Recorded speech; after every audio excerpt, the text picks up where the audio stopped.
केंद्र शासनाने एक टीम गठीत केली आहे ज्याच्यामध्ये 9 लोकांचा समावेश आहे।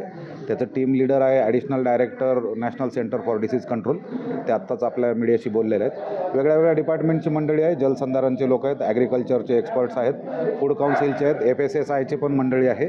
हे सगळे मंडळी आज जिल्ह्यामध्ये आहे। मिनिस्टर साहेबांकडे पहिले केंद्रीय राज्यमंत्री प्रतापराव जाधव साहेबांकडे पहिले ब्रीफिंग झाली, त्यानंतर आज आपण बोंडगावमध्ये इथं प्रथम भेटतो आहेत। पेशंटच्या सॅम्पलचा विषय जर म्हणाल तर टीम आलेली आहे नख गळतीमुळे, तर नखांचे सॅम्पल बेसिकली घेतले जातील आणि युरिनचे सॅम्पल घेतले जातील।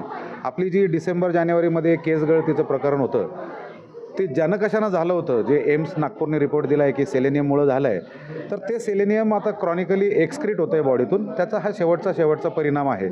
त्याच्याच कन्फर्मेशनसाठी टीम आली आहे आणि आपण हे बघणार आहोत की खरंच आता सेलेनियम बॉडीमधलं संपलं आहे का किंवा अजून पण एक्सपोजर होतो आहे का, त्यासाठी या टीम आलेल्या आहेत। रेशन धान्याचं काही गोडाऊनचे सील करण्यात आलं नाही, सील करण्यात आलं ही न्यूज खोटी आहे। फूड काउन्सिल ऑफ इंडियाची मंडळी तिकडे गेले आहेत, ते सॅम्पल घेणार आहेत। मिनिस्टर साहेबाच्या ज्या सूचना आहेत की रिव्हर्स ट्रॅकिंग करा, की नेमकं जर त्याच्यामध्ये काही आढळलं गडबड तर ते सॅम्पल कुठून आलं काय आलं त्याची ट्रॅकिंग करण्यासाठी ते सॅम्पल आपण घेतो आहे, पण सील करण्यासारखं अजून काही वातावरण तसं नाही आहे।